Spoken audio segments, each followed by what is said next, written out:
The satellite imagery showed a compound 4 kilometers across the valley, and General Marcus Harrison knew 47 soldiers would die if that distance remained uncrossable. He stood in the command center at Forward Operating Base Phantom, studying the thermal signatures on the screen while his intelligence officer delivered the assessment. Kareem Massoud, the voice behind 6 convoy ambushes in the past 3 months, was coordinating another attack from that compound at this very moment. The convoy carrying those 47 soldiers plus critical medical supplies for 3 forward bases had already entered the approach valley. In 90 minutes, they would pass through the kill zone Massoud had prepared. Harrison asked about drone authorization. Denied, his officer responded. Civilian structures within the blast radius. Artillery would level half the village. Air support was 40 minutes out, which meant they would arrive after the ambush had already begun. That left one option, a precision shot across a distance that made seasoned snipers shake their heads.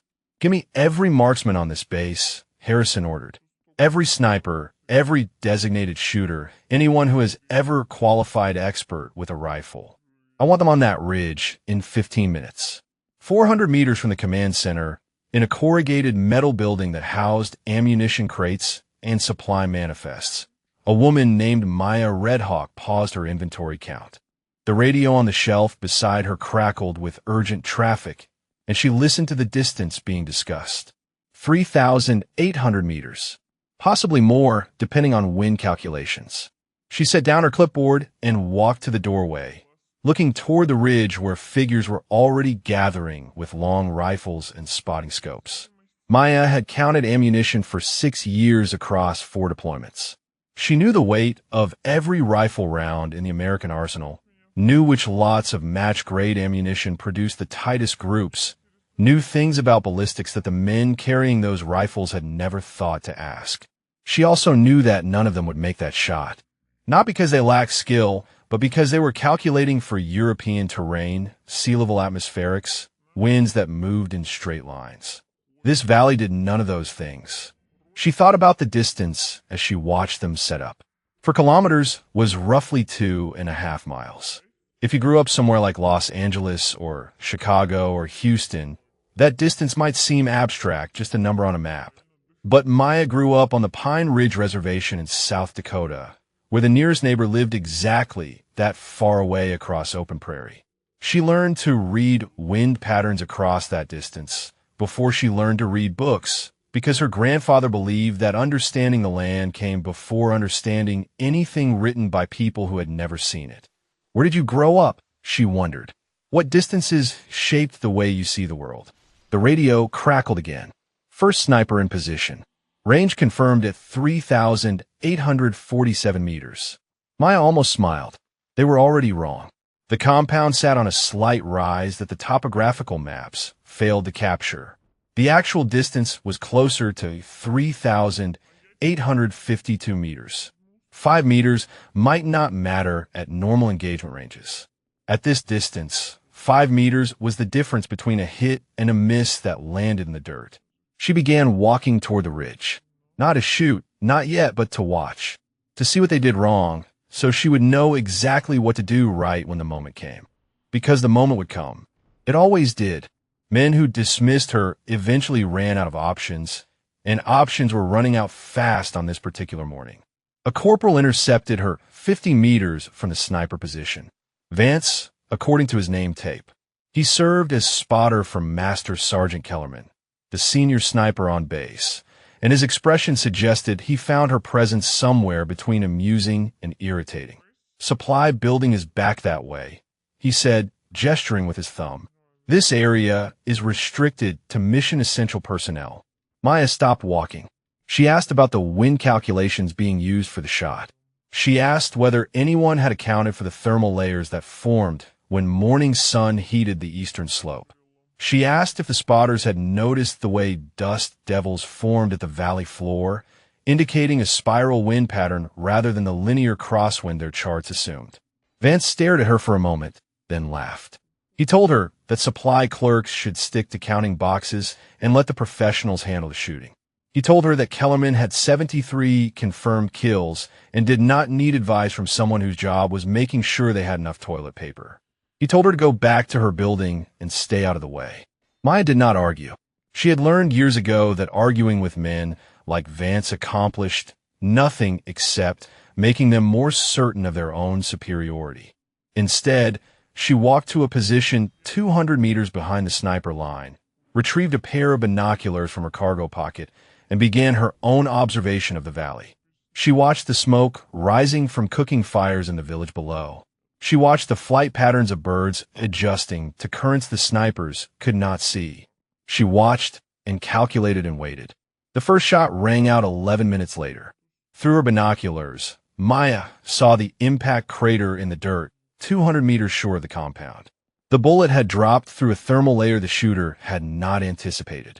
She noted the adjustment he would need: 14 clicks of elevation, 8 clicks of windage for the spiral pattern. She also noted that he would not make those adjustments because he did not know they were necessary. The second shot overcorrected, impacting the cliff face behind the target. Maya lowered her binoculars. 12 more attempts would follow, she knew. Maybe 13. Each would fail for reasons the shooters would not understand, because understanding required seeing the world differently than they had been trained to see it. She settled into a comfortable position and continued watching. Her moment was coming. It always did.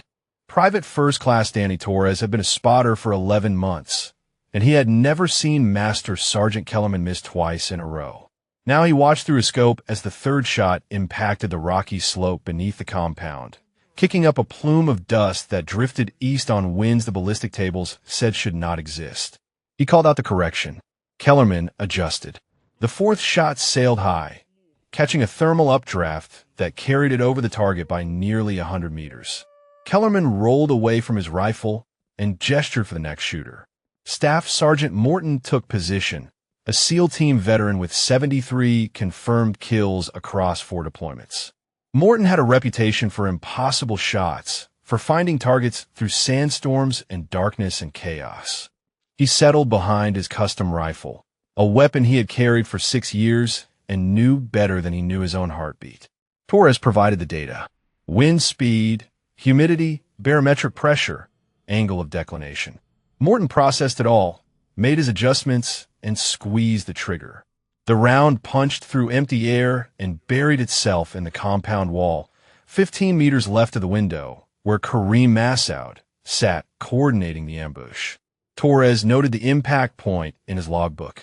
5 shots fired, 5 misses, 61 minutes remaining until the convoy entered the kill zone. The rotation continued with mechanical precision. Each sniper brought different equipment, different calculation methods, different years of experience that meant nothing against a distance the training manuals called theoretical. Sergeant Sean fired twice and missed twice. Corporal Vasquez adjusted for the thermal layers and overcompensated, his rounds disappearing into the valley below. Staff Sergeant Okonkwo came closest, his shot passing within 2 meters of the target window. But 2 meters at this distance meant complete failure. Torres documented each attempt: impact location, environmental conditions at moment of fire, deviation from predicted trajectory. A pattern was emerging in his notes. Something about the way each round curved during the final 1,000 meters of flight, but he could not articulate what he was seeing. The data told a story he did not have the vocabulary to read. 400 meters behind the sniper line, Maya Redhawk read the same story with perfect clarity. She watched through her borrowed binoculars as each shot failed, and she understood exactly why. The snipers were treating the valley as a single environment with consistent conditions. In reality, they were shooting through 3 distinct atmospheric zones, each with its own wind pattern and air density. The morning sun had created a thermal inversion at the valley floor, which pushed the prevailing crosswind into a spiral pattern. Rounds entering that spiral were deflected by forces that did not appear in any military manual. She saw other things too.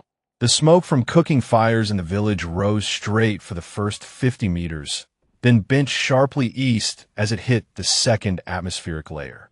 Birds flying across the valley adjusted their paths at predictable intervals, following invisible corridors of still air that opened and closed as the thermal pattern shifted. Her grandfather had taught her to watch birds when she was 7 years old. They understand the wind better than any instrument, he had said. Learn their language and the wind will speak to you. The 10th shot missed. The 11th shot missed. Kellerman returned to the rifle for his third attempt, jaw tight with frustration. Torres gave him the updated calculations, accounting for the slight temperature increase over the past 30 minutes.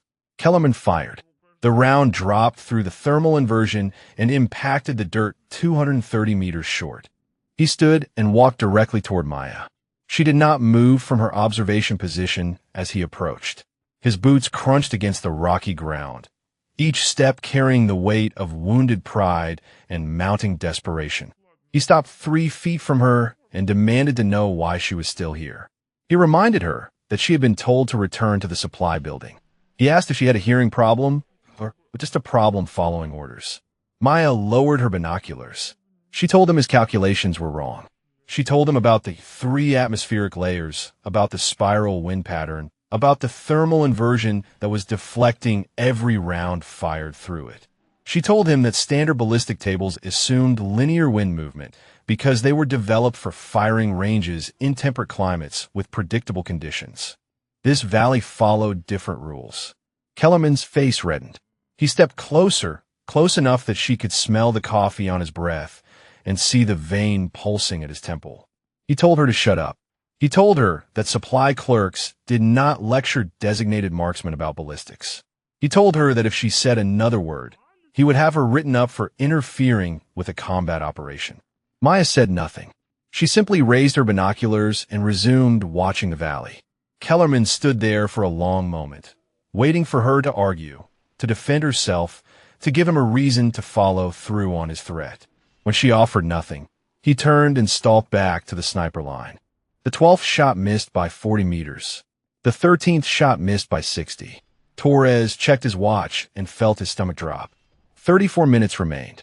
The convoy had passed the point of no return, committed to the route that would carry them through the kill zone. If Massoud was not eliminated in the next half hour, 47 soldiers would drive directly into an ambush they could not escape. Kellerman stood over his rifle, breathing hard. His team had exhausted their standard approaches.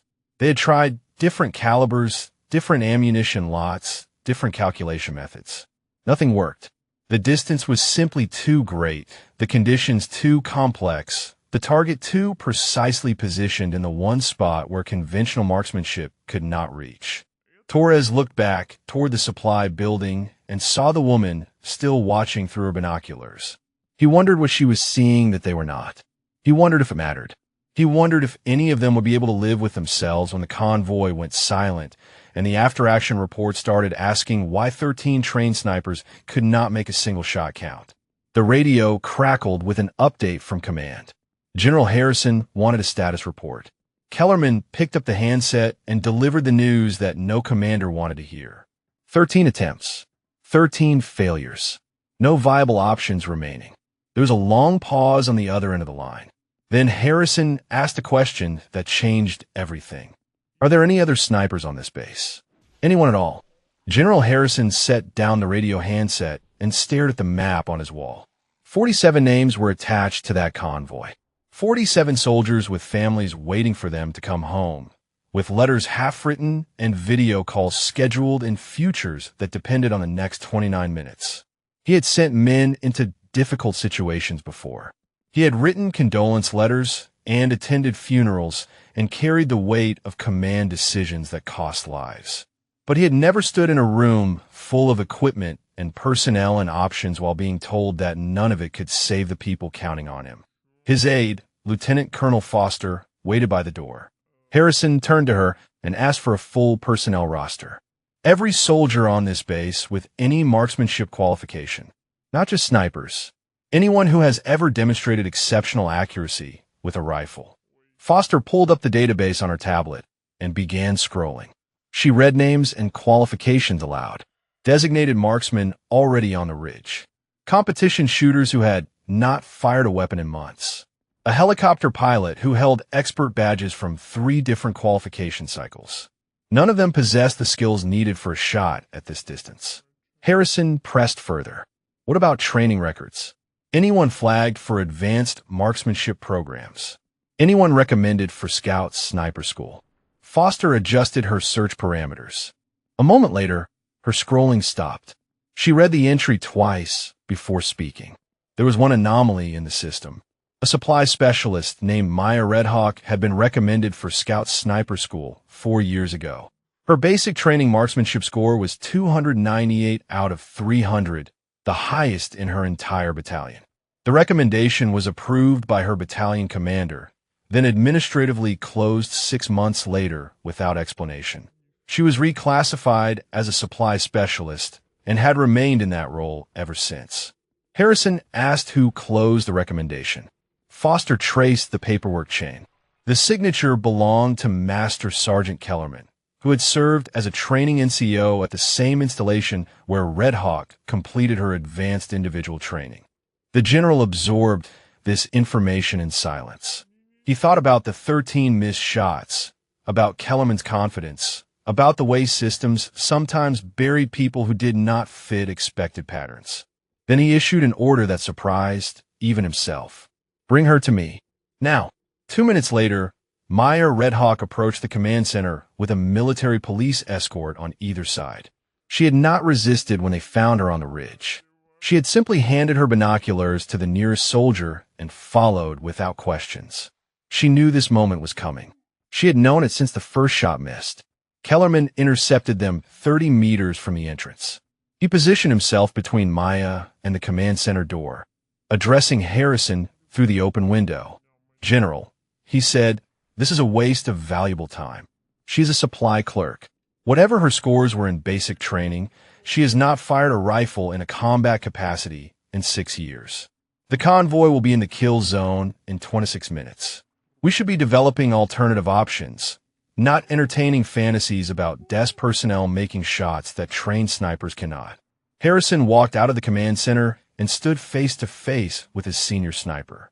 He asked Kellerman a simple question. What alternative options did he have in mind? Kellerman hesitated. He mentioned air support, which was still 30 minutes out. He mentioned artillery, which would destroy civilian structures. He mentioned the possibility of warning the convoy to turn back, which was impossible given their current position in the valley. Harrison nodded slowly. So your alternative options are options that do not exist. He turned away from Kellerman and looked directly at Maya for the first time. He studied her face, her posture, the calm in her eyes that seemed entirely disconnected from the chaos surrounding them. Then he asked the question that would determine everything. Can you make the shot? Maya did not answer immediately. She asked for the wind data collected over the past hour. She asked which rifle calibers have been attempted and in what sequence. She asked how many seconds elapsed between each trigger pull and the observation of impact. She asked about the temperature differential between the ridge and the valley floor. Foster provided the information from her tablet. Maya processed it silently, her eyes unfocused as calculations ran through her mind. Kellerman watched with visible contempt, waiting for her to admit she was out of her depth. Instead, Maya delivered her assessment. Every shooter on that ridge was using the wrong approach entirely. They were calculating for a single ballistic environment when the valley contained 3 distinct atmospheric layers. Their windage adjustments assumed linear movement when the thermal conditions created spiral patterns. Their elevation calculations failed to account for the target sitting 8 meters higher than topographical maps indicated. Most critically, they were trying to overpower the environment with precision when they should be working with it, finding the windows of opportunity that opened when all 3 atmospheric layers briefly aligned. Harrison asked if she could find those windows. Maya said she could. She had been watching them form and collapse for the past hour. One would open in approximately 12 minutes and remain viable for 6 seconds.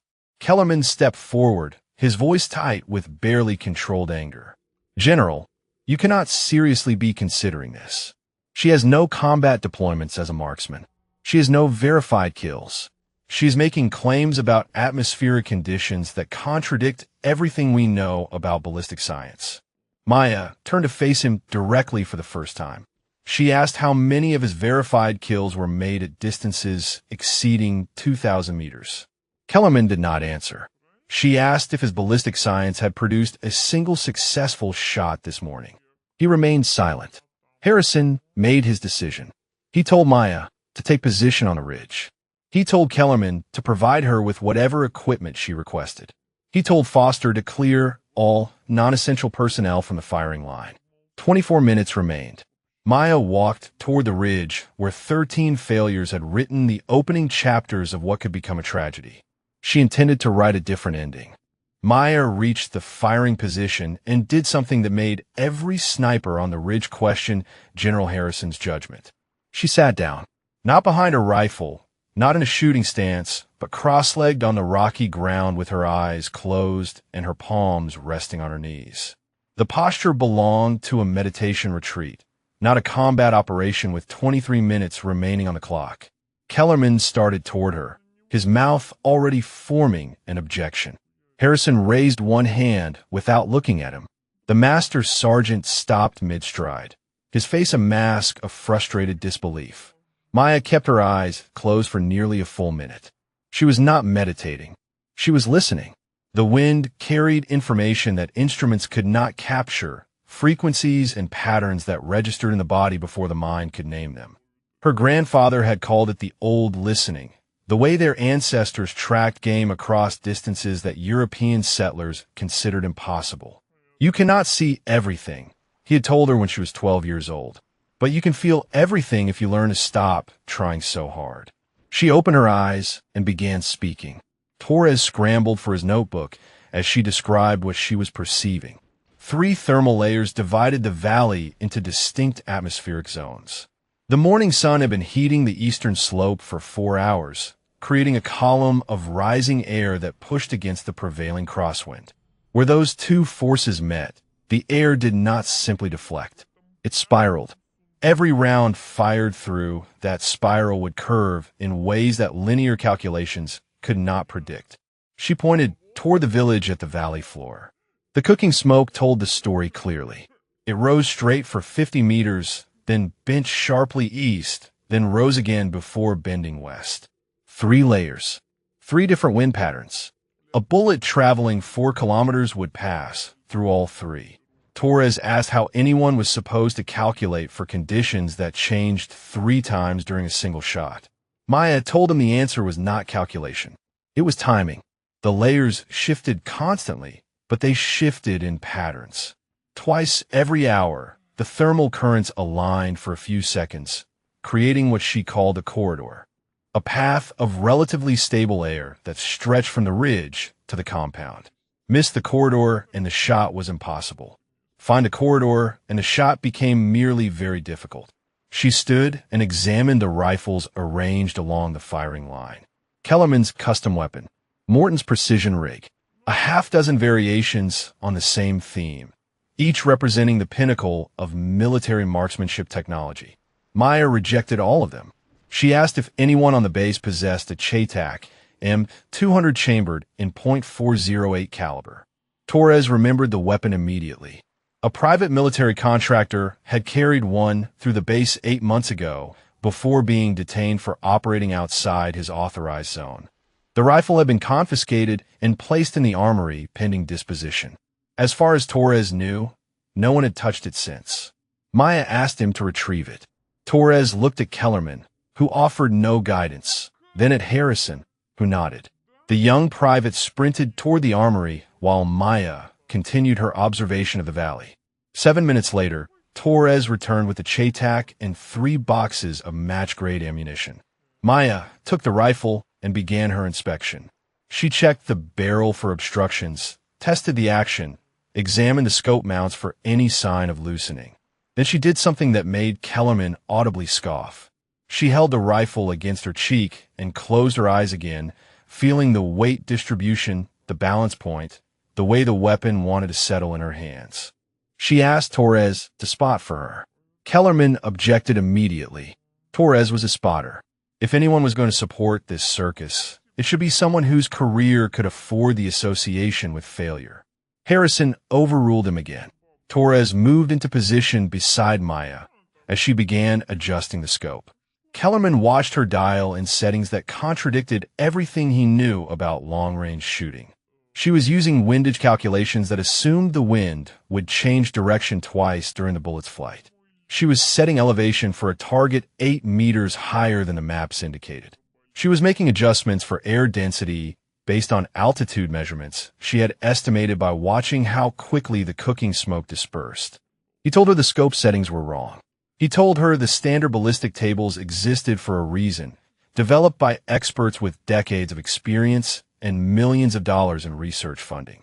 He told her she was going to miss by 100 meters and waste the last viable shooting window they had. Maya responded without looking up from the scope. She told him the standard tables were developed at proving grounds in Maryland and Nevada at elevations below 2,000 feet in atmospheric conditions that bore no resemblance to the Hindu Kush. She told him the experts who wrote those tables had never fired a shot in terrain like this, had never felt the way thin mountain air behaved differently than the air in their climate control laboratories. She told him her calculations accounted for what the tables could not, because her calculations came from generations of hunters who learned to shoot in mountains when the experts' ancestors were still figuring out how to cross the Atlantic. She settled into a prone position behind the rifle. Torres confirmed the target was visible in the compound courtyard. Rangefinder showed 3,847 meters. Maya corrected him quietly. 3,852. The compound sat on a rise that the maps failed to capture. Torres asked if she was ready to fire. Maya said no. She was waiting for the corridor. 14 minutes remained until the convoy entered the kill zone. Somewhere in the next 14 minutes, the thermal layers would align. When they did, she would have approximately 6 seconds to take the shot. She watched a single blade of grass 300 meters downslope. When it stopped moving, the corridor would be open. Until then, she would wait. Her grandfather had taught her that patience was the first discipline of the hunter. The animal did not come to you. The moment did not come to you. You positioned yourself correctly, and then you waited for the world to offer what you needed. The blade of grass swayed in the spiral wind. Maya watched it and breathed and waited for stillness. Torres pressed his eye to the spotting scope and forced his breathing to slow. His career was now tethered to a woman he had met 20 minutes ago, a supply clerk who sat cross-legged on mountain rocks and talked about wind corridors that no military manual had ever mentioned. If she missed, his name would appear in the after-action report alongside hers. If she missed, 47 soldiers would die, and he would spend the rest of his service wondering if he should have refused the assignment. He reported what he saw. Target visible in compound courtyard. Male figure matching physical description of Kareem Massoud. Radio handset in left hand. He is actively communicating. Maya acknowledged with a slight nod. Her cheek rested against the rifle stock. Eye aligned with the scope, her finger resting on the trigger guard rather than the trigger itself. She was watching the blade of grass 300 meters downslope. It bent and swayed in patterns that Torres could not read, speaking a language she had learned before she learned to write her own name. Kellerman approached from behind, stopping 5 meters from the firing position. He addressed Harrison, who had walked up from the command center to observe. "General," he said, "we have 11 minutes until the convoy reaches the kill zone. If this shot misses, we will have wasted our final window on a publicity stunt. I strongly recommend we redirect resources toward evacuation planning and casualty preparation." Harrison did not respond. His eyes were fixed on the woman behind the rifle, on the absolute stillness of her body, on the way she seemed to have merged with the weapon and the mountain and the impossible distance stretching before her. Torres checked his rangefinder again. 3,852 meters. He had recalibrated twice since Maya provided her correction, and twice the instrument confirmed she was right. The compound sat exactly where she said it did, 8 meters higher than the topographical maps indicated. He wondered how she had known. He wondered what else she knew that the instruments could not tell him. Maya spoke without moving. She told Torres to watch the cooking smoke from the village. She told him to note the moment when all three plumes bent in the same direction. When that happened, the thermal layers would be approaching alignment. The corridor would open within 90 seconds of that synchronization. Torres shifted his scope toward the village. 3 separate cook fires produced 3 separate columns of smoke. The first bent east. The second rose straight before bending west. The third spiraled in a pattern he could not predict. They moved independently, dancing to rhythms he did not understand. 8 minutes, Kellerman announced. 8 minutes until the convoy enters the kill zone. Maya heard him, but did not react. Her focus had narrowed to the blade of grass, to the smoke plumes in her peripheral vision, to the subtle pressure changes she could feel in her sinuses as the atmosphere shifted around her. Her grandfather had taught her that the body was the finest instrument ever created. Machines measured what was. The body could feel what was about to be. She began counting, not seconds, but heartbeats. Mechanical time was an invention of people who had lost touch with natural rhythms. The body had its own clock, its own pulse, its own relationship with the passing of moments. A shot taken between heartbeats flew truer than a shot taken by the numbers. The heart knew when to be still. Torres saw it first. The 3 smoke plumes bent east simultaneously, pulled by a current that had suddenly unified across the valley floor. He reported the observation, his voice tight with sudden tension. All 3 plumes aligned. Eastern deflection across all sources. Maya registered the information. 90 seconds, perhaps less. The blade of grass was slowing, its frantic movements becoming gentler as the spiral wind began to unravel. Somewhere above her, a hawk adjusted its flight path, riding a current that had just become predictable.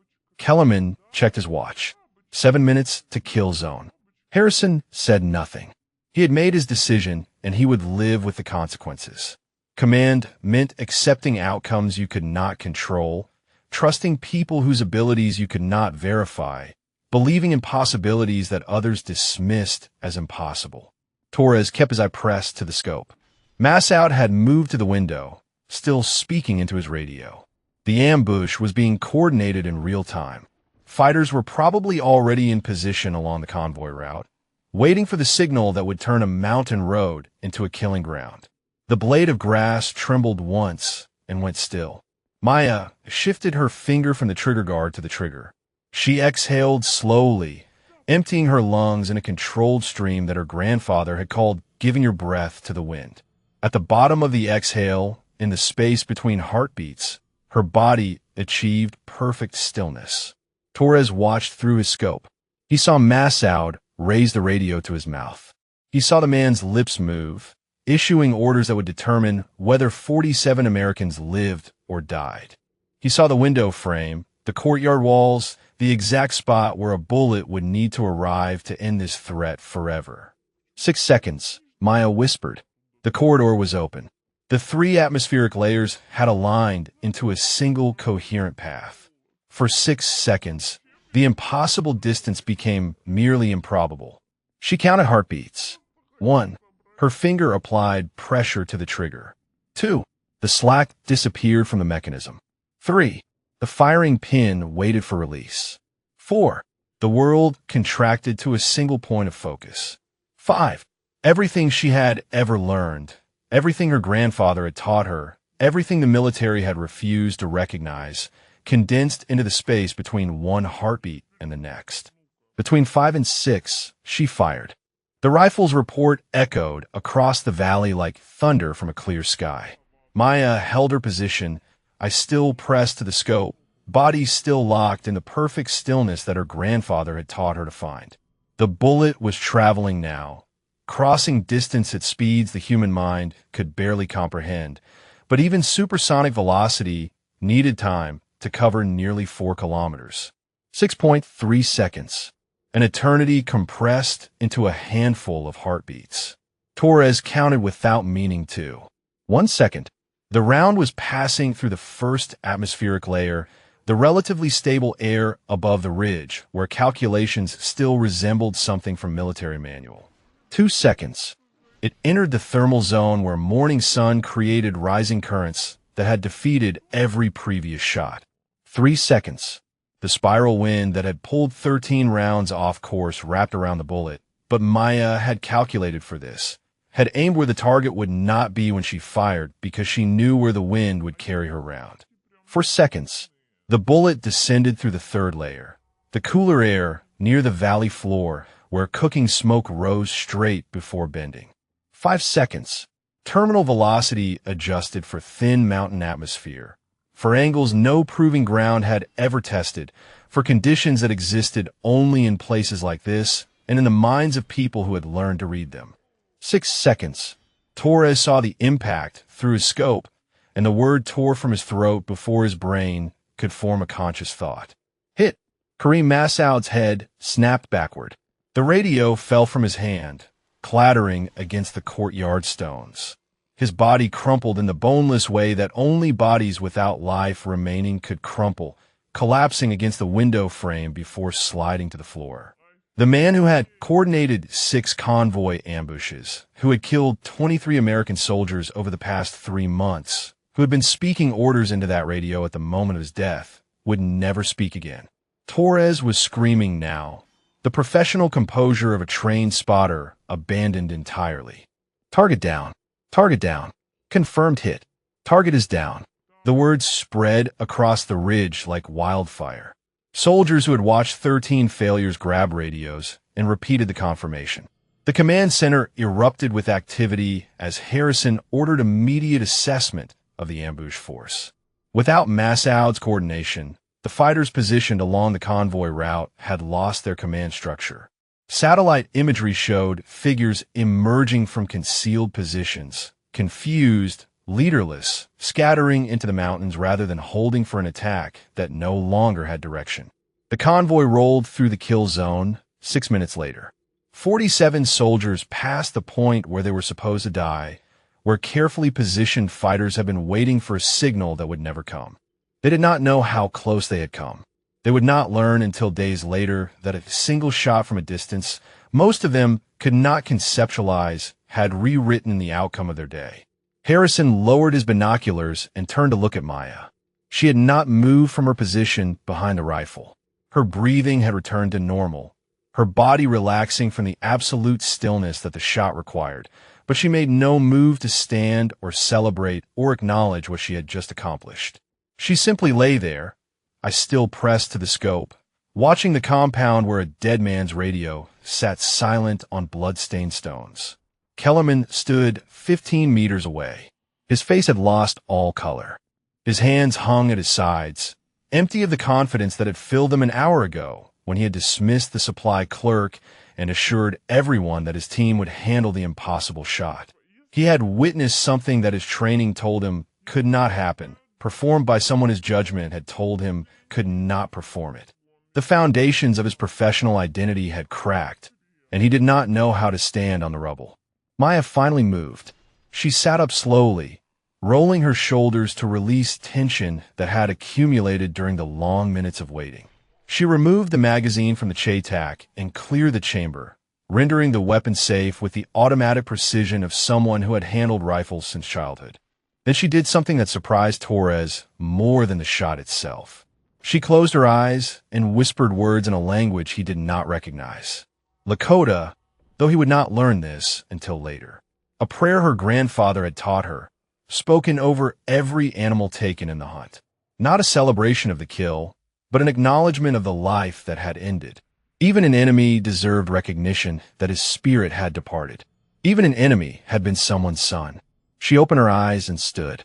Torres rose with her, unsure of what to say, unsure if any words could capture the magnitude of what he had witnessed. Maya solved his dilemma by speaking first. She told him he was a good spotter. She told him his instincts were solid and his observations during their brief partnership had been useful. She told him he should apply for Scout Sniper School if he had not already. Torres managed to find his voice.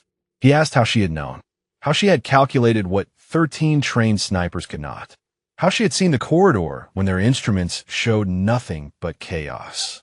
Maya considered the question as she began disassembling the rifle. Her grandfather had a saying, she told him, "The wind does not hide from those who know how to listen." She had simply learned to listen before she learned that listening was supposed to be impossible. She handed the rifle components to Torres and walked past Kellerman without looking at him. There were ammunition crates to inventory, manifests to complete, a job to return to, if anyone still expected her to do it. Behind her, the valley held its breath, and the smoke from village cook fires rose straight toward a sky that had just witnessed something remarkable. 3,852 meters. The distance between impossibility and truth. Captain Elise Chun had spent 9 years in military intelligence learning to find patterns in chaos. She had tracked insurgent networks through financial transactions, identified bomb makers through chemical residue analysis, and dismantled terrorist cells by following threads that others dismissed as coincidence. General Harrison's assignment should have been simple by comparison. Find out how a shooter capable of a 4-kilometer kill shot ended up counting ammunition boxes for 6 years. She started with Maya Redhawk's personnel file, pulling the complete record from the secure database in her office at the intelligence section. The basics confirmed what Harrison had discovered during the crisis. Enlisted in 2018. Basic training at Fort Leonard Wood.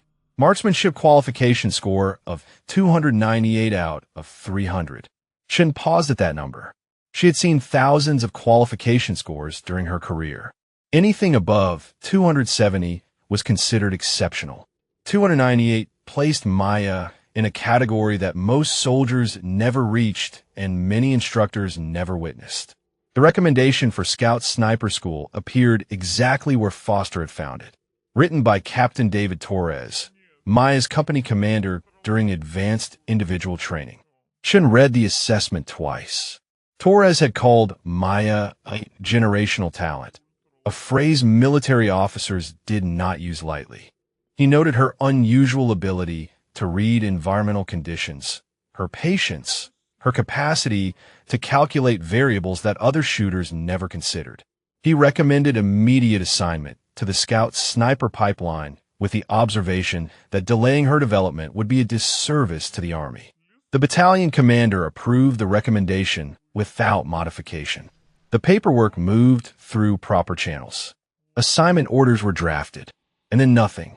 6 months of administrative silence, followed by a reclassification notice that converted Maya from a sniper candidate to a supply specialist. No explanation provided. No appeal process initiated.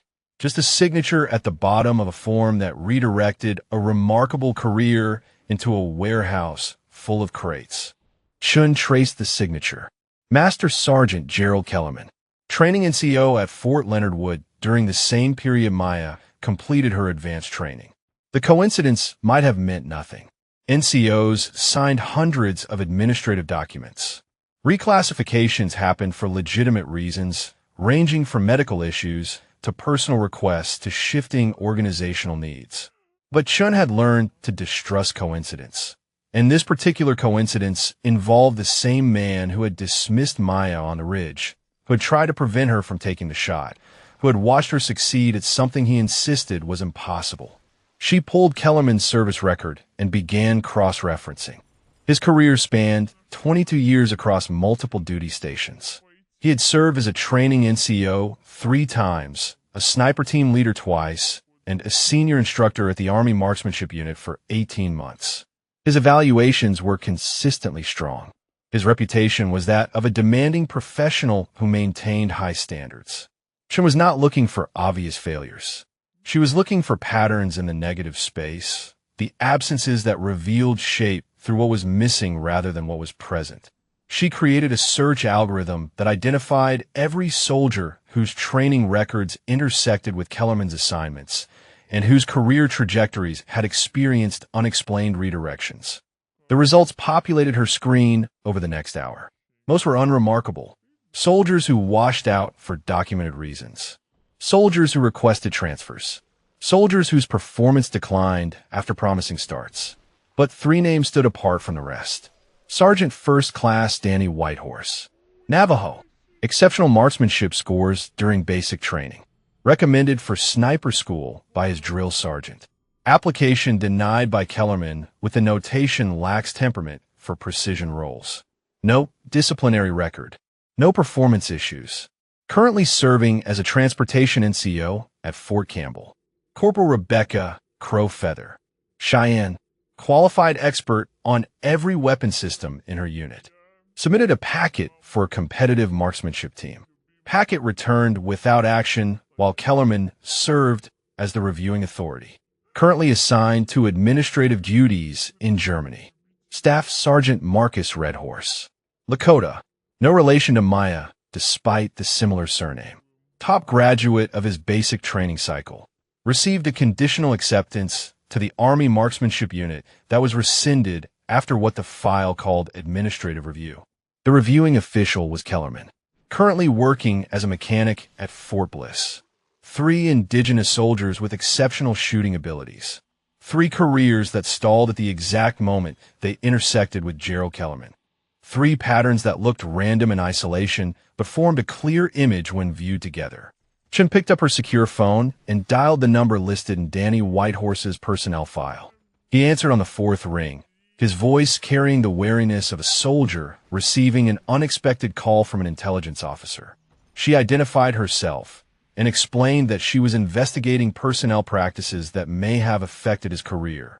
She asked if he would be willing to discuss his experience with Master Sergeant Kellerman. The line was silent for a long moment. Then Whitehorse spoke, and what he said confirmed everything Chen suspected. He told her that Kellerman had called indigenous soldiers culturally incompatible with precision roles. He told her that he had heard Kellerman make comments about Native Americans lacking the discipline for high-pressure positions. He told her that he had filed an informal complaint through his chain of command and watched it disappear into a system that did not want to acknowledge what it contained. Chen documented the conversation and prepared her next call. Rebecca Crowfeather was 8 time zones away, but the questions Chen needed to ask would not wait for convenient scheduling. A pattern was emerging from the data. A pattern that explained how Maya Redhawk had spent 6 years in a supply warehouse while possessing skills that could have saved lives far sooner than today. She thought about the 47 soldiers who had passed safely through the kill zone. She thought about how many others might have been saved if Maya had been recognized years ago.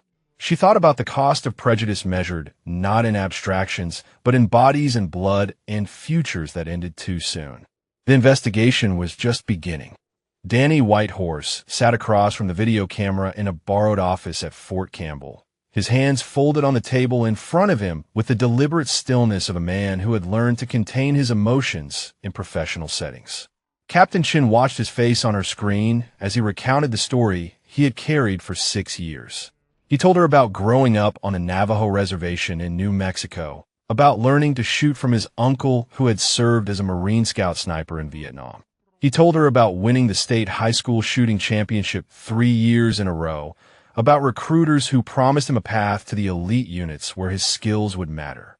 He told her about basic training, where his marksmanship scores exceeded everyone in his company, where drill sergeants pulled him aside and told him he had a gift that the Army needed. Then he told her about Kellerman. The master sergeant had observed one of his qualification shoots during advanced training. Whitehorse remembered the way Kellerman watched him, the way his expression shifted from interest to something harder when Whitehorse removed his patrol cap and revealed the traditional hair he kept tied back during duty hours. 2 weeks later, his sniper school application was denied. The rejection cited temperament concerns that had never appeared in any evaluation. His drill sergeant fought the decision and lost. His company commander filed an appeal and received no response. Chen asked what happened after the rejection. Whitehorse's jaw tightened before he answered. He said he tried to submit a second application the following year. It was returned without action. He tried a 3rd time and was told verbally that he should focus on his current duties rather than pursuing assignments that were not suited to his background. He asked what that meant. No one would explain. Eventually, he stopped asking and accepted a transfer to transportation, where his ability to hit targets at 1,000 meters meant nothing at all. The interview with Rebecca Crowfeather came through a secure video link to Germany, where the time difference meant she was answering questions at 2 in the morning. She did not seem to mind. She said she had been waiting years for someone to ask. Her story echoed the patterns Chun had already documented. Exceptional scores, glowing recommendations, administrative dead ends. She had been on track for the competitive marksmanship team when her packet disappeared into Kellerman's office and never emerged. She filed inquiries. She requested explanations. She received form letters citing processing backlogs that somehow never cleared. After 18 months of waiting, she gave up and accepted a transfer to administrative services. Chin asked if Kellerman had ever made direct comments about her heritage. Crowfeather paused before answering. She said he never said anything explicit where others could hear, but she remembered a conversation in his office when she asked about her packet status. He told her that some roles required a certain type of discipline. He told her that cultural backgrounds shaped whether soldiers could handle pressure situations. He told her these things with a smile that suggested he was offering friendly advice rather than burying her career. The third interview was the most difficult to arrange. Maya Redhawk had returned to her duties in the supply building, and Chin found her counting crates of medical equipment as if the previous day's events had been nothing more than a brief interruption in her routine. Chin asked if they could speak privately. Maya set down her clipboard and led her to a corner of the warehouse where stacked pallets created something like a private room. Chun asked why she had never fought harder against the reclassification. Maya considered the question for a long moment before responding. She said she had fought. She filed 3 appeals through proper channels. The first was denied for procedural errors in her paperwork. The second was denied for missing a deadline that no one had informed her existed. The third was denied without explanation. After the third rejection, she understood that the system was not designed to hear her. Chen asked what she did instead. Maya's answer was simple. She waited. She knew that eventually there would be a moment when skill mattered more than paperwork, when the people who had dismissed her would need something they could not provide themselves. She positioned herself to be ready when that moment came. Yesterday it came. Chen shifted her questioning to Maya's activities outside the military. She had found references in the file to civilian shooting competitions, but the details had been removed. Maya confirmed what Chen suspected. She had competed in long-range precision shooting events during her leave periods, using her maiden name to keep her military and civilian identities separate. 3 national championships in 4 years. A world ranking that placed her among the top 50 precision shooters on the planet. Chen asked if the Army knew about these achievements. Maya said her original personnel file included the competition records. She had submitted them as supporting documentation for her second appeal. The records were acknowledged as received. They never appeared in any subsequent version of her file. Someone had removed them. Chun pulled up the file history on her tablet. The deletion occurred 14 months after Maya's reclassification. The user credentials associated with the deletion belonged to a personnel clerk at Fort Leonard Wood. Chun traced the clerk's chain of command. The supervising NCO at the time was Gerald Kellerman. The pattern was complete now. Not just 3 soldiers whose careers had been derailed, but active efforts to suppress evidence of exceptional ability. Kellerman had not simply failed to recognize talent. He had systematically buried it, removing documentation that might have allowed others to see what he refused to acknowledge. Chun compiled her findings into a preliminary report. For indigenous soldiers with verifiable excellence in marksmanship, for careers redirected through administrative actions. One common factor connecting all 4 cases. Supporting evidence deliberately removed from official records. She thought about how to frame her conclusions. The Army had processes for addressing discrimination, but those processes relied on documentation, and Kellerman had been careful to keep his prejudice out of written records. The soldiers he targeted had been isolated, unable to see the pattern that connected their individual experiences into a systemic practice. Maya's shot had changed everything. It created a moment of visibility that could not be ignored, a demonstration of capability that no administrative action could dismiss. Now the question was whether the institution would recognize what that moment revealed, or whether it would find new ways to look away. Chun saved her report and prepared to deliver it to General Harrison. The evidence was clear. The implications were significant. What happened next would determine whether 4 careers could be salvaged from the wreckage of one man's prejudice. General Harrison read Captain Chen's report in silence, each page adding weight to the conclusion he had already begun to suspect. For soldiers, for careers, one man standing at the intersection of every derailed trajectory. The evidence was circumstantial in the legal sense, built from patterns rather than explicit statements, but Harrison had commanded soldiers long enough to recognize the shape of truth even when it hid behind administrative language. He set the report on his desk and looked at Chun, who stood at attention near the door. He asked if she was confident in her findings. She told him the pattern was unmistakable.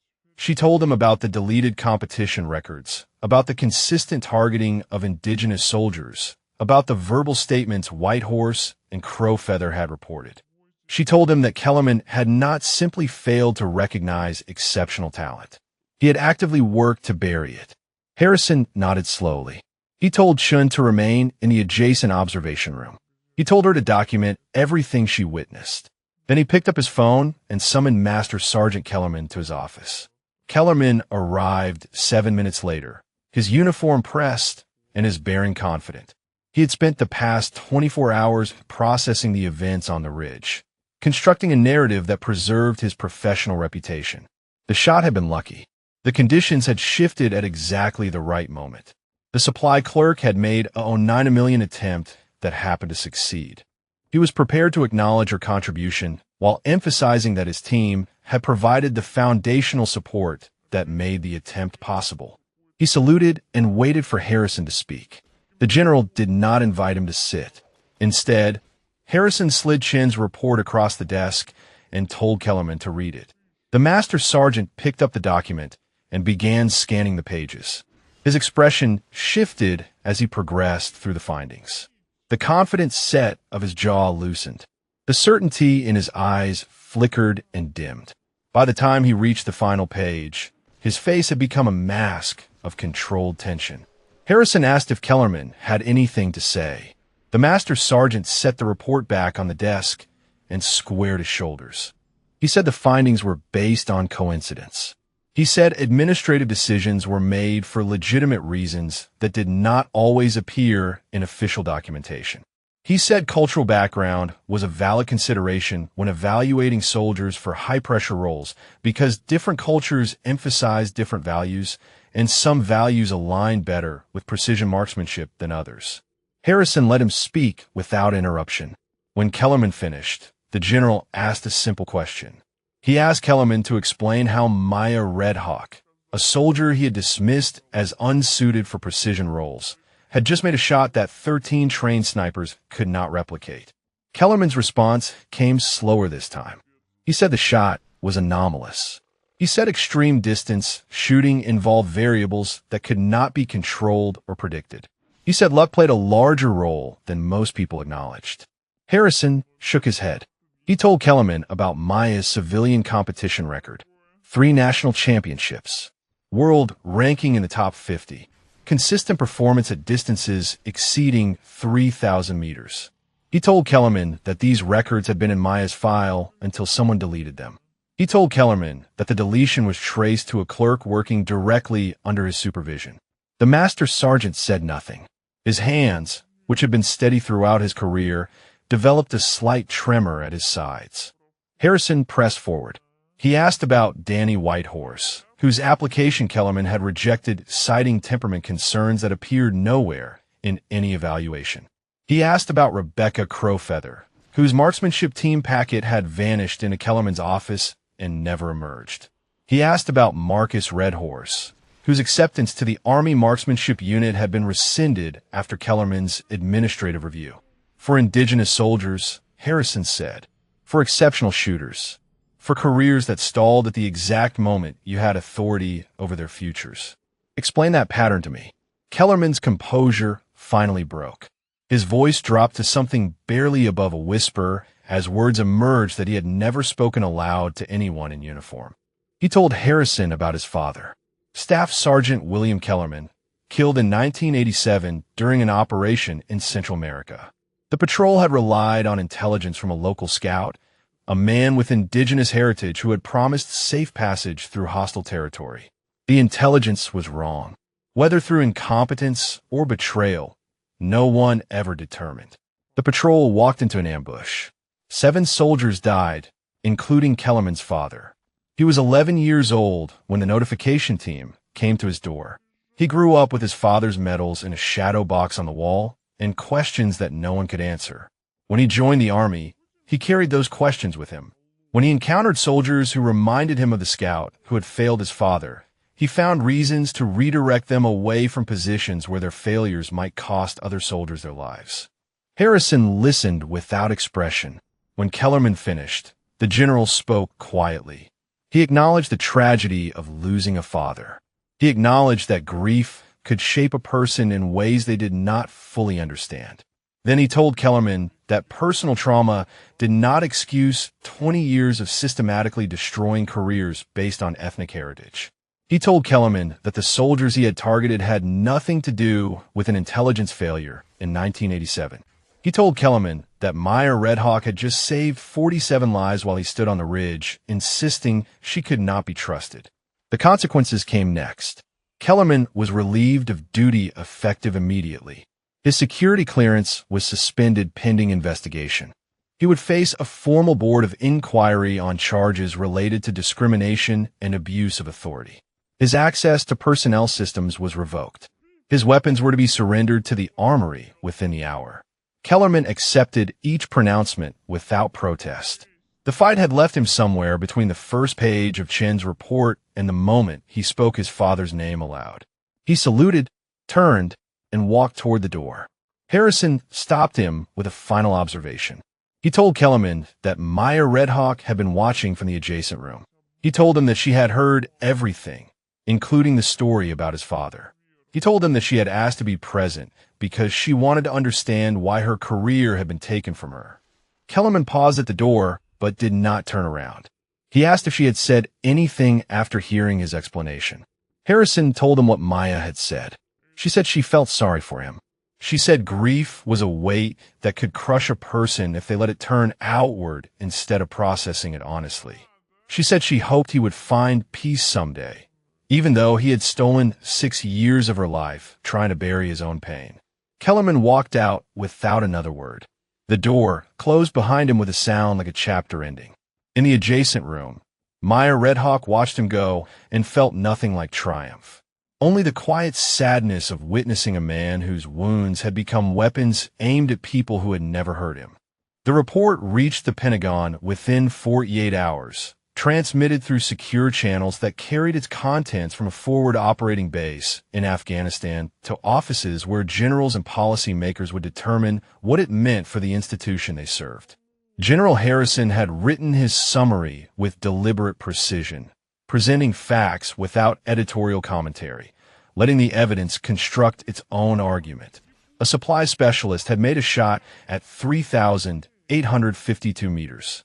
13 designated marksmen had failed at the same task. The supply specialist's career had been systematically derailed by a senior NCO whose prejudice against indigenous soldiers spanned 2 decades and affected at least 4 documented cases. The Army Chief of Staff requested a video conference within 6 hours of receiving the report. Harrison sat in the secure communications room at Forward Operating Base Phantom, facing a screen that displayed 4 senior officers whose combined authority shaped every aspect of military personnel policy. They wanted to understand how this had happened. They wanted to understand how a system designed to identify and develop exceptional talent had failed so completely in this case. Harrison explained what Captain Chen's investigation had revealed. The pattern of administrative decisions that appeared legitimate in isolation but formed a clear picture of discrimination when viewed together. The deleted records, the rejected applications, the verbal statements that multiple soldiers had reported but never formally documented because they understood instinctively that their complaints would disappear into the same system that had already dismissed their abilities. The Chief of Staff asked what Harrison recommended. Harrison told them the individual case was straightforward. Kellerman would face a board of inquiry and appropriate consequences would follow. But the individual case was not the real problem. The real problem was a system that allowed one man's prejudice to operate undetected for 20 years. The real problem was an institution that measured talent through processes vulnerable to the biases of whoever controlled those processes.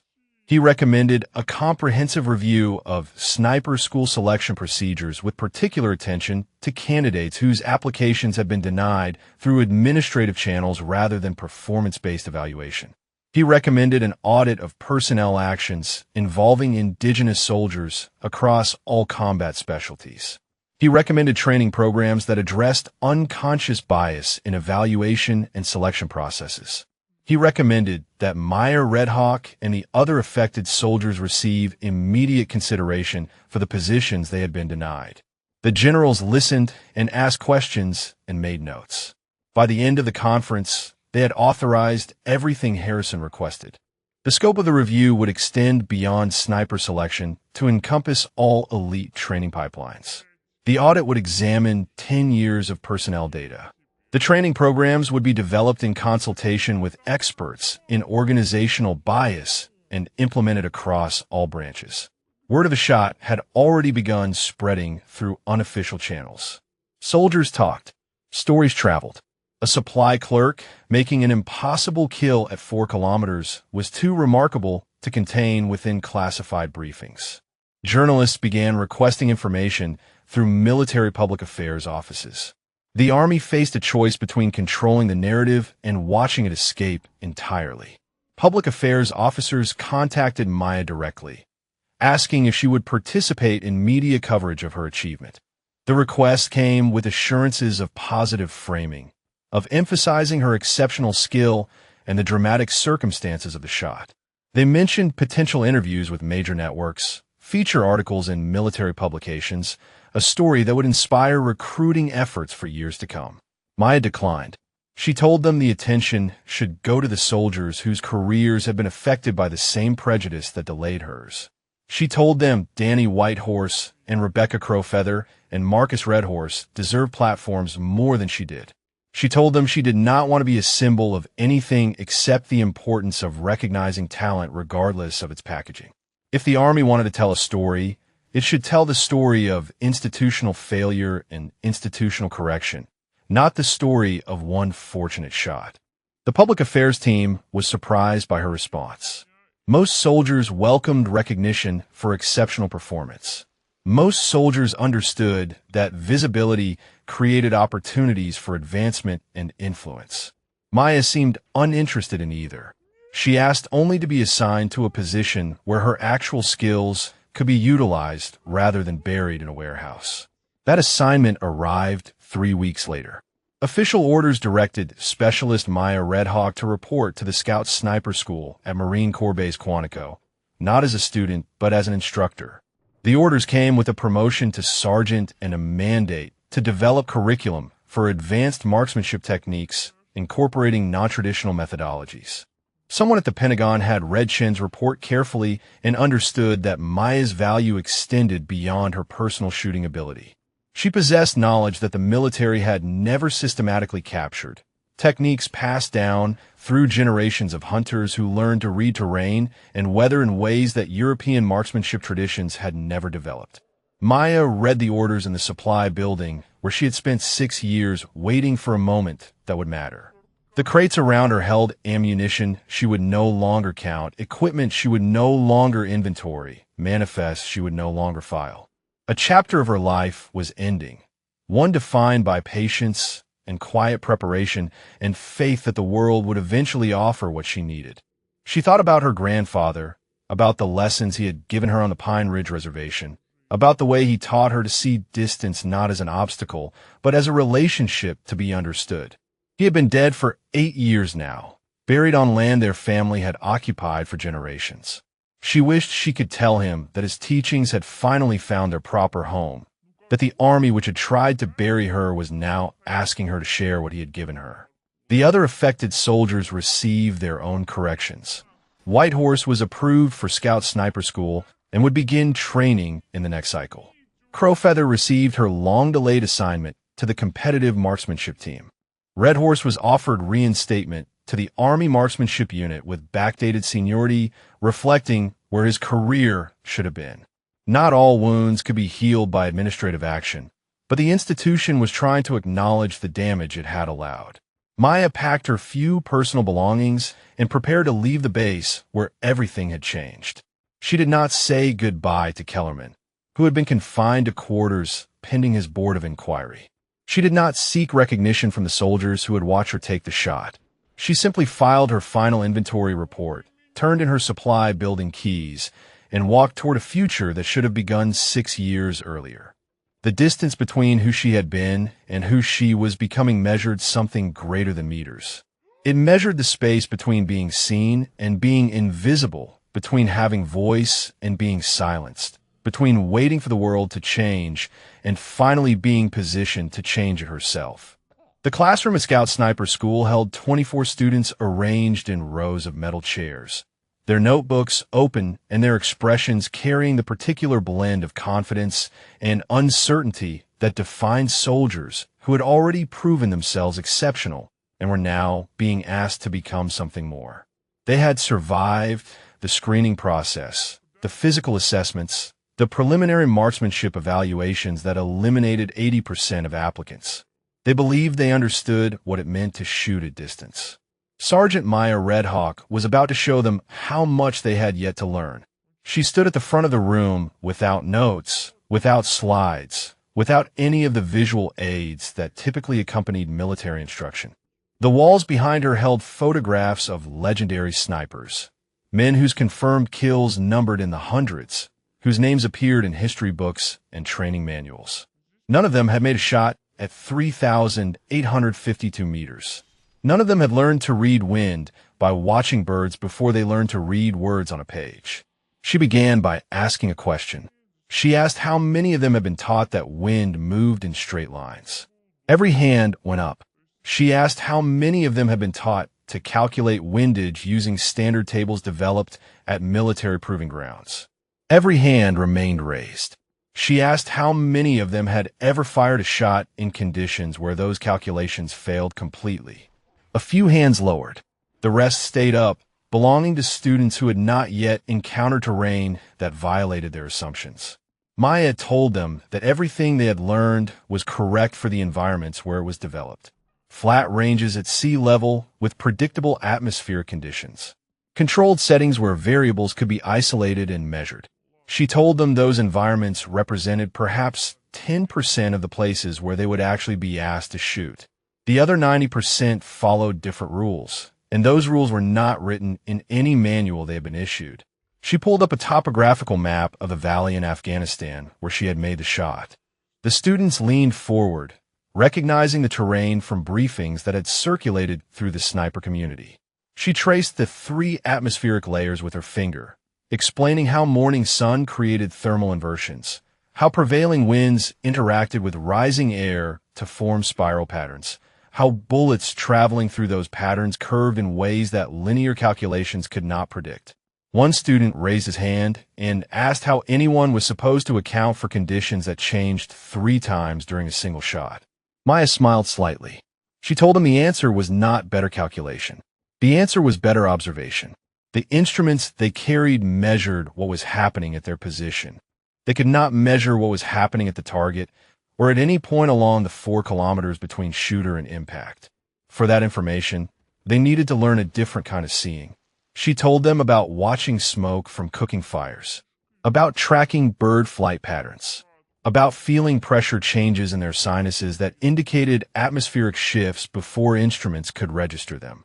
She told them these techniques came from hunters who had developed them over thousands of years, who learned to shoot in mountains and plains and deserts long before Europeans arrived with their mathematics and their proving grounds. The students exchanged glances. Some looked skeptical. Others looked intrigued. All of them were being asked to expand their understanding of what marksmanship could include. Maya spent the next 3 hours taking them through exercises designed to develop observational skills that military training had never emphasized. She had them sit with their eyes closed and describe the sound around them, identifying patterns in distant traffic and wind and machinery that most people filtered out as background noise. She had them watch grass and leaves and flags, narrating the micro-movements that revealed air currents invisible to casual observation. She had them practice the breathing techniques her grandfather had taught her, finding the space between heartbeats where the body achieved natural stillness. By the end of the session, several students had begun to understand. They could not yet apply what she was teaching, but they could see that their previous training had equipped them with powerful tools while leaving entire categories of capability unexplored. One corporal approached her after class and said he had grown up hunting deer in the Appalachian Mountains. He said his father taught him to watch for the moment when forest sounds went quiet, indicating an animal was near. He asked if that was similar to what she was describing. Maya told him it was exactly what she was describing. She told him his father had given him a gift that military training would never have provided. A visitor arrived during the afternoon practical session. Sergeant First Class Danny Whitehorse walked onto the range in the uniform of a student rather than an observer. His orders for Scout Sniper School finally approved after 6 years of administrative obstruction. Maya saw him and paused her instruction. The students watched as two people who had never met in person, but whose careers had been shaped by the same injustice regarded each other across 50 meters of training ground. Whitehorse approached and introduced himself formally. Maya told him she knew who he was. She told him Captain Chun had shared his interview as part of the investigation. She told him she was sorry for what had been taken from him and glad that he was finally where he belonged. He asked if it was strange, teaching at a school she had never been allowed to attend. Maya considered the question. She told him the path mattered less than the destination. She told him that every year she spent in that supply warehouse had taught her patience and observation and the discipline of waiting for moments that mattered. She told him those lessons would inform her teaching in ways that conventional sniper training never could have. A second visitor arrived before the day ended. Private Torres, her spotter from the impossible shot, walked across the range with paperwork in his hand. His application for Scout Sniper School had been submitted 3 weeks earlier. Maya had reviewed it personally and added her endorsement. Now he stood before her with acceptance orders, assigned to the next training cycle that would begin in 30 days. She told him she expected excellence from him. She told him his instincts during their brief partnership had demonstrated potential that deserved development. She told him the Army needed spotters who could see what instruments missed, and she believed he could become one of them. Torres asked if she would be his instructor. Maya told him that was not how training worked. She taught advanced techniques to students who had already completed the basic pipeline. He would need to earn his way to her classroom through the same process every other student followed. He nodded and thanked her for the opportunity. As he walked away, Maya watched him go and thought about the strange paths that brought people to the places they needed to be. A supply clerk and a young spotter, connected by a single shot across a distance most people could not comprehend. Now both of them were positioned to shape the future of military marksmanship in ways that no one could have predicted. The afternoon sun cast long shadows across the training range as Maya dismissed her students. Tomorrow she would teach them about reading thermal layers. Next week she would take them to terrain that violated everything their manuals described. In the months and years ahead, she would help create a generation of shooters who understood that precision was not just mathematics. It was relationship. It was observation. It was learning to listen to what the wind was trying to say. Her grandfather would have approved. 1 year after the shot that changed everything, Maya Redhawk returned to Forward Operating Base Phantom for a ceremony she had not requested but could not refuse. The ridge where she had lain behind a borrowed rifle now held a stone marker, positioned at the exact coordinates where impossible became possible. General Harrison had insisted on the memorial. He said some moments deserved permanent recognition, not for the person who created them, but for the institution that needed to remember what it had almost lost.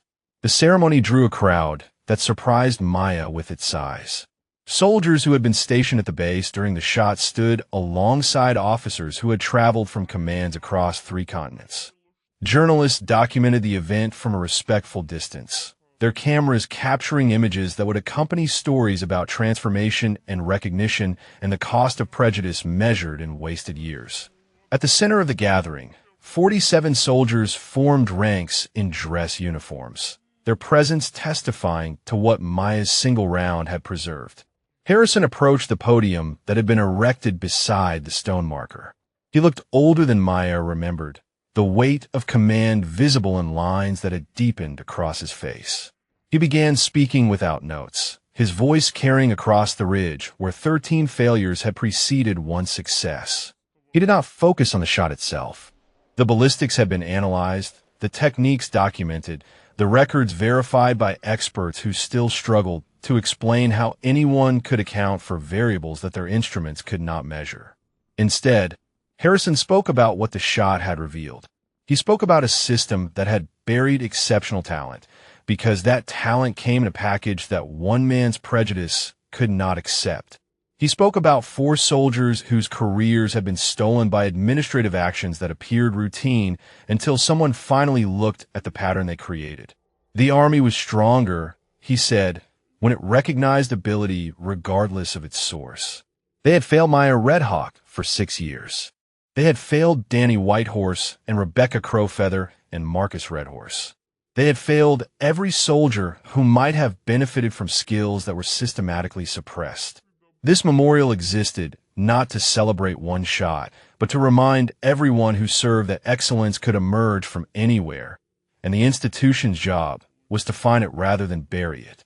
He read the names of the 47 soldiers who had passed safely through the kill zone. Each name represented a life that continued, a family that remained whole, a future that unfolded because a supply clerk refused to accept that her abilities did not matter. Several of those soldiers stood in the formation, their eyes fixed on Maya as their names were spoken. After the ceremony, they would approach her one by one, some with tears and all with gratitude, telling her about children who had been born the past year, about promotions earned and milestones reached, about ordinary moments that would not have existed if her bullet had flown any path except the one she calculated. The stone marker bore no names. Harrison had consulted Maya about the inscription, and she had asked for simplicity. The final text read only coordinates in a single statement. Here, excellence overcame prejudice. The words would remain long after everyone present had moved on to other assignments, other challenges, other moments that tested what they believed possible. Maya stood apart from the crowd as the ceremony concluded, watching the sky above the valley where she had learned to read wind patterns that no instrument could capture. The cooking smoke still rose from the village below, bending through thermal layers that she understood intimately now. She had returned to this place dozens of times in her memory, replaying the sequence of heartbeats and calculations and faith that produced a result most experts still considered anomalous. It had not been luck. It had been preparation, meeting opportunity, generations of knowledge applied to a single moment when knowledge was all that mattered. She thought about Kellerman. His board of inquiry had concluded 4 months earlier, resulting in reduction to the rank of sergeant and administrative separation from the service. No prison time, but no career either. He had sent her a letter that she kept in her quarters but had never opened. Perhaps someday she would read what he had written. Perhaps the words would offer closure or explanation, or simply more of the justifications that had allowed him to sleep at night while destroying careers that threatened his understanding of the world. For now, the envelope remained sealed, a reminder that some distances could not be crossed by any calculation she knew. 3 days after the ceremony, Maya drove a rental car across South Dakota toward the Pine Ridge Reservation. The landscape unfolded around her in rolling plains and distant ridges, terrain her ancestors had crossed on horseback when the land belonged to no one and everyone simultaneously. She passed through towns where her family name was recognized, where cousins and aunts and childhood friends still lived in houses that had sheltered generations. She did not stop to visit. This journey had a single destination.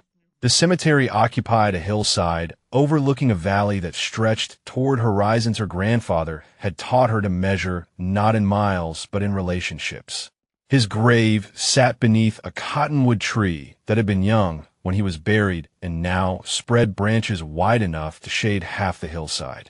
Maya knelt beside the stone marker, so different from the one that now stood on a ridge in Afghanistan, and spoke to a man who had been dead for 8 years, but whose voice still guided her through every shot she took. She told him about the distance. 3,852 meters. She told him about the wind that spiraled through 3 atmospheric layers. She told him about waiting for the corridor, about counting heartbeats, about giving her breath to the wind the way he had taught her when she was too young to understand why it mattered. She told him that his teachings had saved 47 lives and changed an institution that had tried to bury everything he gave her. A meadowlark called from somewhere in the tall grass beyond the cemetery fence. Maya watched it rise and arc across the valley, adjusting its flight to currents she could read as easily as words on a page. The bird disappeared into the distance, swallowed by a horizon that had once seemed impossibly far and now felt like home. She stood and looked toward the place where her nearest neighbor had lived when she was a child. 2.5 miles across open prairie, the distance that had shaped her understanding of what shooting could be, the distance that Europeans measured in numbers and her people measured in patience and observation and faith that the wind would speak to those who learned its language. Have you ever had someone believe in you when no one else would? Have you ever waited years for a moment that would prove what you always knew about yourself? Have you ever been given a gift by someone who is gone now? A gift that shaped everything you became. Maya walked back to her car as the sun descended toward the western ridge. Tomorrow she would return to Quantico, to students who were learning to see what instruments could not show them, to a future built on foundations her grandfather had laid before she was born. The distance between who she had been and who she had become could not be measured in meters. It could only be measured in the lives that continued, because she refused to let others define her limits. The grass bent in patterns around her feet as she walked. She read each movement without thinking, the way other people read expressions on familiar faces. The wind was speaking. It always had been. She had simply learned to listen. 3,852 meters. The distance between impossibility and truth. The distance her grandfather had taught her to cross.